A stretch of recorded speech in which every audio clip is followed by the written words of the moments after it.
Shalom, Assalamualaikum warahmatullahi wabarakatuh. Perkenalkan, nama saya Imelda Mulyanti Kogoya dengan NIM 20220110444053. Di sini saya akan mempresentasikan hasil kerja saya, yaitu mata kuliah taksonomi vertebrata tentang Pisces dan juga amfibi. Saya dari Fakultas Keguruan dan Ilmu Pendidikan, program studi pendidikan biologi dari Universitas Cendrawasih. Mungkin perkenalan saya sampai di sini. Kita langsung masuk aja pada materi. Materi yang pertama adalah Pisces. Pengertian Pisces. Pisces merupakan salah satu bagian dari vertebrata yang hidup pada habitat air. Nama Pisces diambil dari kata Latin ichthys, juga berarti ikan. Ichthyologi adalah ilmu yang mempelajari tentang ikan. Pisces mempunyai jumlah sangat melimpah. Saat ini ada sekitar 23.000 jenis ikan di dunia.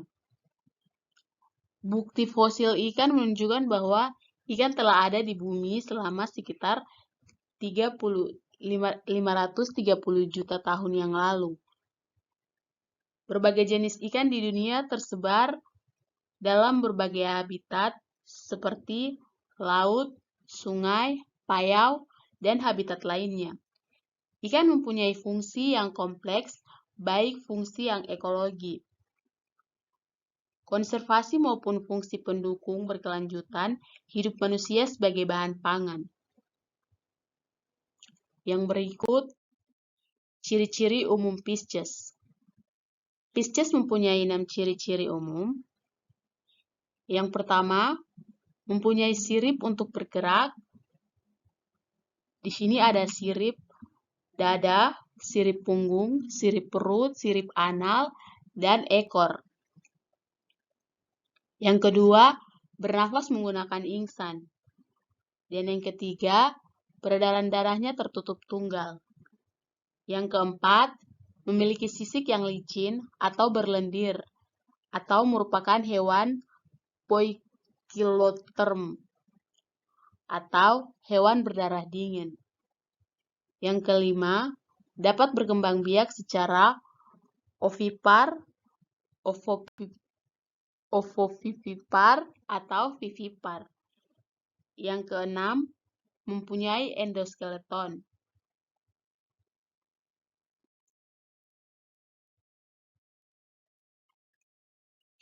Yang berikut ada morfologi Pisces.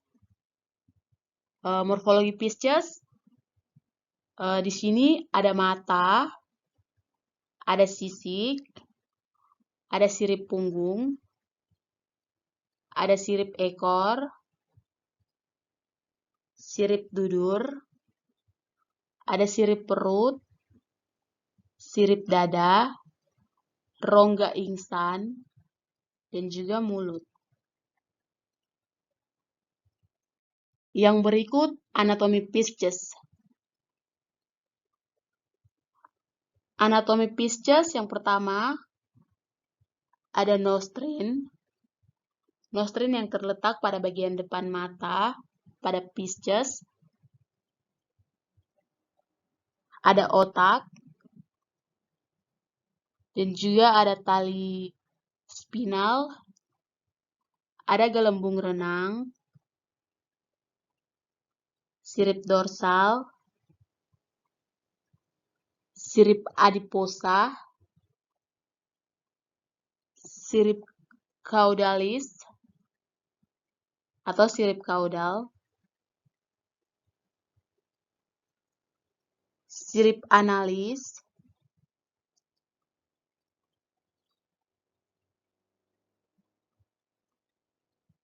Garis lateral. Ada kantong kemih. Di sini ada anus. Ada sirip polvicalis. Dan ini ada gonal atau telur. Di sini ada usus. Ini ada lambung. Di sini ada hati, jantung, ginjal, ada insang, dan ada potongan operculum.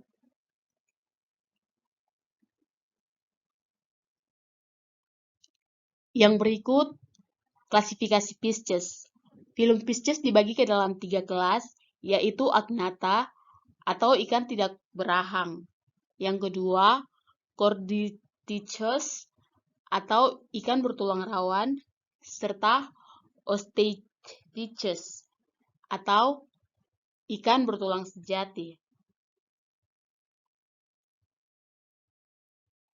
Yang pertama, Agnatha. Ciri-ciri dari Agnatha adalah tubuh panjang silindris. Yang kedua, tidak memiliki rahang dan sisik.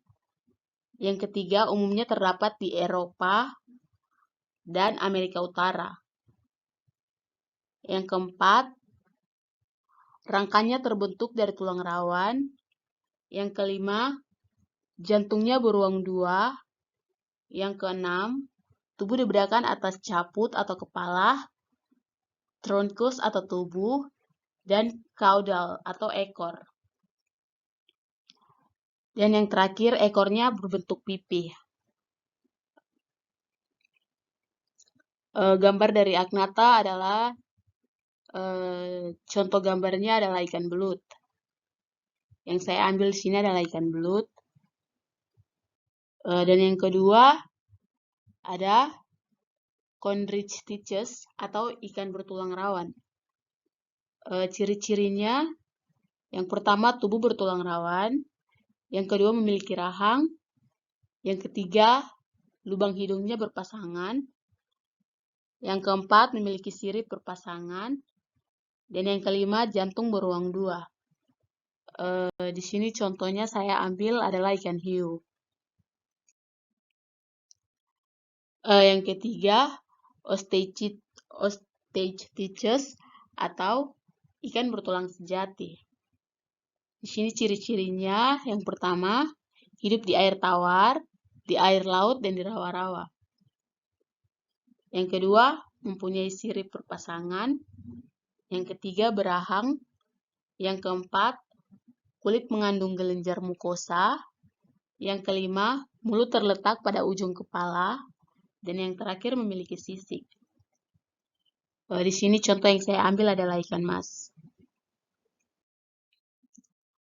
Sistem peredaran darah pada Pisces. Sistem peredaran darah pada Pisces. Di sini ada gambar yang menunjukkan warna merah dan juga warna biru. Jadi gambar yang warna merah ini adalah arteri yang kaya O2 atau oksigen. Kalau gambar yang warna biru ini adalah arteri yang miskin oksigen.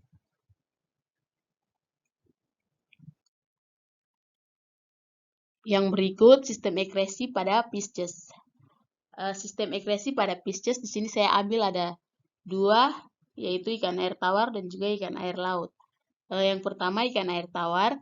Ikan air tawar dia mengambil air dan ion-ion dalam makanan.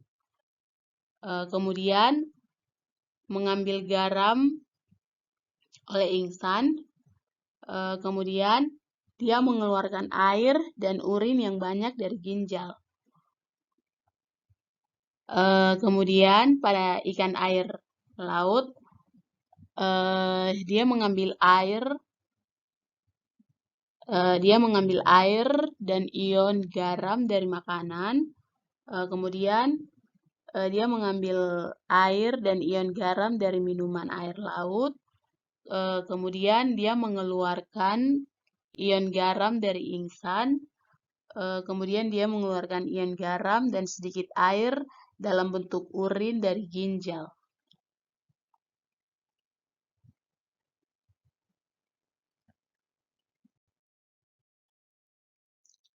Yang berikut ada sistem saraf pada Pisces. Sistem saraf pada Pisces ada sistem saraf pusat, disusun oleh otak, ada dan sumsum tulang belakang, ada sistem saraf tepi, disusun oleh saraf otak dan saraf spinal. Yang terakhir ada organ perasa khusus, terdiri atas organ gurat sisi, hidung, telinga, dan mata. Yang berikut ada sistem reproduksi pada Pisces. Reproduksi Pisces terjadi secara seksual dan memiliki organ kelamin jantan dan betina. Fertilisasinya biasa terjadi secara eksternal maupun internal. Fertilisasi eksternal yaitu dilakukan dengan cara gamet-gametnya dikeluarkan dari dalam tubuh sebelum fertilisasi. Fertilisasi ini dilakukan oleh hewan-hewan akuatik.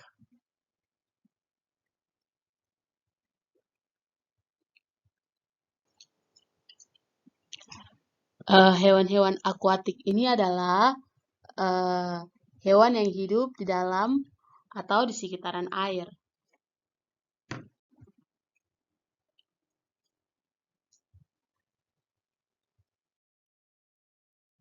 Yang berikut kita akan masuk pada amfibi.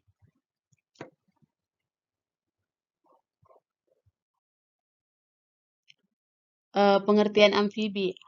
Amfibi berasal dari bahasa Yunani yang berarti amfi berarti kedua dan bios berarti hidup. Amfibi berarti hewan yang hidup di dua tempat, yaitu hidup di darat dan di air tawar. Hewan yang hidup di dua alam, darat dan di air, disebut amfibi. Dalam taksonomi, amfibi adalah salah satu kelas vertebrata atau hewan bertulang belakang bersama dengan Pisces, reptil, aves, dan juga mamalia. Amfibi adalah salah satu kelompok hewan yang memiliki keanekaragaman tinggi.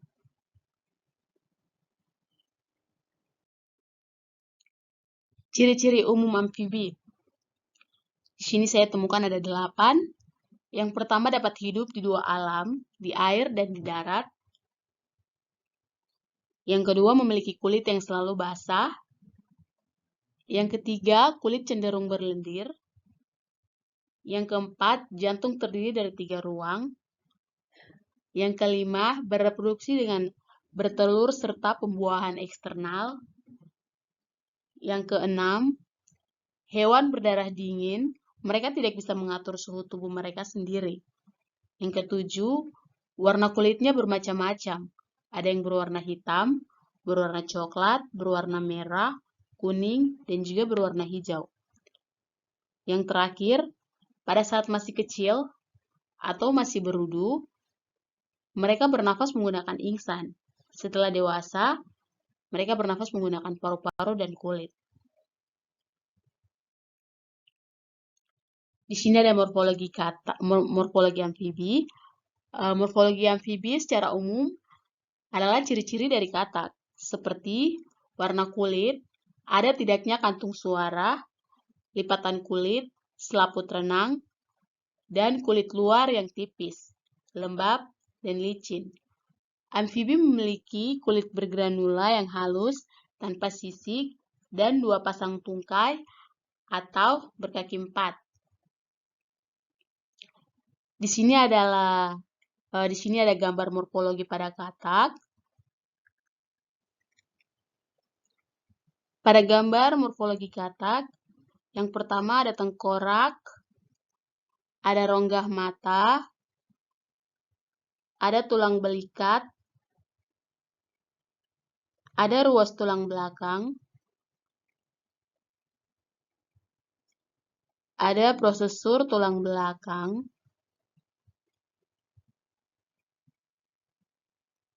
ada tulang paha atas, mata kaki, tulang pangkal paha, tulang ekor, ruas-ruas jari,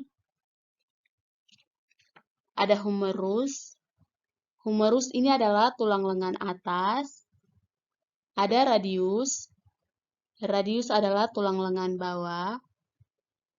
Dan ulna. Ulna adalah tulang penyusun lengan bawah.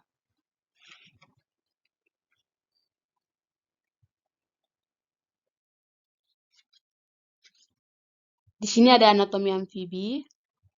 Anatomi amfibi adalah kelas hewan yang terdiri dari katak, salamander, dan sesilia. Mereka merupakan tetrapoda, tetapi sesilia dan beberapa jenis spesies salamander tidak memiliki ekstremitas atau ekstremitas mereka sangat mengecil. Ekstremitas ini adalah sistem anggota gerak tubuh, yaitu rangka tubuh, otot, dan juga persendian. Di sini ada gambar anatomi katak. Yang pertama ada mulut, ada otak, ada mata, ada pharynx. Pharynx ini adalah kerongkongan, biasa juga disebut kerongkongan. Ada telinga, ada jantung, ada esofagus, ada paru-paru, hati, ada kantong empedu. Di sini ada lambung, ada pankreas, usus kecil, usus besar, ada ginjal, ada anus dan kloaka. Dan di sini ada kantong kencing. Yang berikut klasifikasi amfibi. Klasifikasi amfibi, Kingdom Animalia, Phylum Chordata, kelas amfibi, Ordo Gymnophiona, Caudata, dan Anura. Sistematika kelas amfibi dibagi menjadi 3 subkelas, yaitu Ordo Anura atau katak, Ordo Caudata atau salamander, Gymnophiona atau apoda. Yang pertama, Ordo Anura atau katak.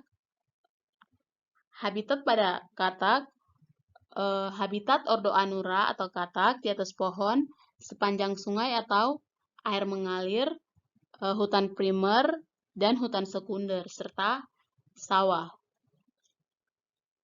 Yang kedua, siklus hidup, fertilisasi secara eksternal, dan prosesnya dilakukan di perairan yang tenang dan dangkal. Yang ketiga, sistematika. Kingdom Animalia, Phylum Chordata, kelas Amphibia, Ordo Anura, famili Bufonidae, Megapoidea,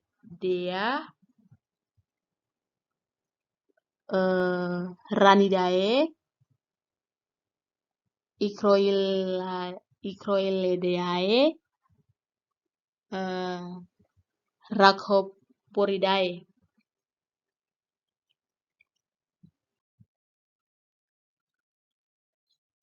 Yang berikut sistem respirasi amfibi. Sistem respirasi pada amfibi, perkembangan paru-paru pada hewan amfibi masih dalam tahap primitif dan belum berkembang sempurna. Kebanyakan amfibi menggunakan kulit untuk bertukar gas dari air atau udara, dan jenis pernafasan ini adalah pernafasan kulit. Kulit organisme ini dijaga kelembabannya dengan mengeluarkan sekresi dari kelenjar yang terletak di kepala, badan, dan ekor pada amfibi. Sistem pernafasan amfibi. Hewan amfibi memiliki 2 sistem pernafasan, yaitu insan dan paru-paru. Beberapa jenis lain juga bisa bernafas menggunakan kulitnya, contohnya katak yang saat menetas memiliki pernafasan pada insang untuk bernafas, namun setelah dewasa beralih menjadi paru-paru. Ini adalah contoh gambar sistem pernafasan pada amfibi. Jadi ini pada saat dia masih kecil atau masih berudu atau kecebong, dia menggunakan insang. Ketika dia sudah dewasa, dia menggunakan paru-paru dan juga kulit. Sistem pencernaan pada amfibi yaitu yang berwarna pink atau merah muda. Yang pertama dari mulut, kemudian kerongkongan, lambung, pankreas, hati, usus, dan kloaka. Dan di sini ada kantong empedu. Sistem ekskresi amfibi. Pada alat ekskresi pada amfibi berupa ginjal dan paru-paru. Ginjal menghasilkan urin, urin dikeluarkan melalui kantong kemih kloaka. Paru-paru mengeluarkan sisa pernafasan berupa karbon dioksida. Ini adalah gambar dari sistem ekskresi pada amfibi. Jadi ketika amfibi menghasilkan urin, dia akan mengeluarkan melalui ginjal, kemudian dia akan mengeluarkan karbon dioksida atau sisa-sisa pernafasan melalui paru-paru.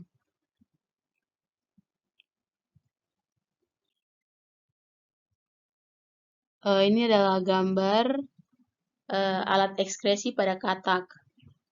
Yang ini pada katak jantan dan ini pada katak betina. Pada katak jantan di sini ada testis, ada ginjal, ada saluran kencing, kantong kemih, dan ada kloaka. Pada katak betina di sini ada ginjal, ada kantong kemih, ada kloaka, ada saluran kencing, ada ovarion, dan saluran telur. Yang berikut sistem saraf pada amfibi. Amfibi memiliki otak depan, otak tengah, dan otak belakang, dan sumsum lanjutan yang berbentuk sistem saraf pusat. Sedangkan serabut saraf dan sela-sela ruas tulang belakang membentuk sistem saraf tepi. Di sini ada gambar otak pada amfibi. Di sini ada otak dorsal dan juga ventral. Angka 1 di sini menunjukkan bahwa otak besar. Yang kedua, ini menunjukkan bahwa otak kecil. Yang ketiga, ini otak tengah. Yang keempat, ini sumsum penghubung. Yang kelima, pusat penciuman. Dan yang keenam, pusat penglihatan. Yang berikut sistem reproduksi pada amfibi. Hewan amfibi umumnya memerlukan air untuk berkembang biak, namun ada pula bertelur di darat. Makhluk yang bertelur di darat ini telah mengembangkan berbagai adaptasi menjaga kelembapan telurnya. Beberapa amfibi bahkan dapat bertahan hidup di air payau. Namun hingga saat ini belum ada bukti bahwa amfibi manapun dapat bertelur di kondisi laut murni. Ini adalah sistem reproduksi pada amfibi. Jadi ini pada jantan. Di sini ada lemak. Di sini ada testis, ada ginjal, dan juga kloaka. Di sini sistem reproduksi amfibi betina. Di sini ada lemak, ini saluran telur, ini adalah indung telur, dan juga ada ginjal. Kemudian metamorfosis katak. Metamorfosis katak bisa dikatakan metamorfosis sempurna. Di sini metamorfosis pada katak berawal dari Katak dewasa dia akan menetaskan telur, kemudian dia akan bertumbuh menjadi berudu, kemudian berudu berkaki 2, kemudian menjadi berudu berkaki 4, kemudian menjadi katak muda, dan kemudian kembali menjadi katak dewasa. Sekian dan terima kasih.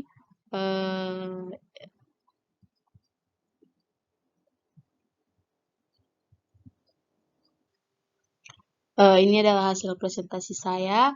Jika ada salah kata, saya mohon dimaafkan. Dan juga jika presentasi saya kurang memuaskan, saya mohon maaf juga. Sekian dan terima kasih. Shalom. Assalamualaikum warahmatullahi wabarakatuh.